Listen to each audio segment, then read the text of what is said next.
Good morning everyone. আজ আমাদের বাড়িতে লক্ষ্মী পুজো। মা স্নান করতে গেছে। পরে আমাদের বাড়িতে কি কি হচ্ছে সব তোমাদেরকে শেয়ার করছি। টাটা। Good morning friends. আজ আমাদের বাড়িতে ইতু পুজো ছিল, লক্ষ্মী মায়ের পুজো ছিল।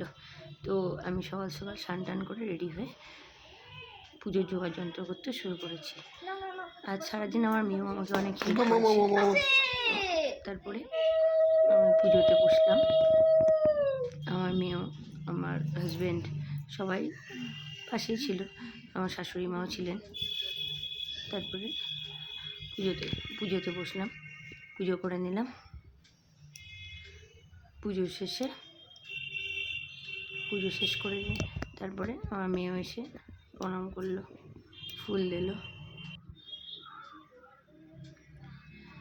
এইভাবেই আজকে সারাদিনটা মোটামুটি শেষ হয়ে গেল। টাটা। মায়ের পুজো কমপ্লিট হয়ে গেল।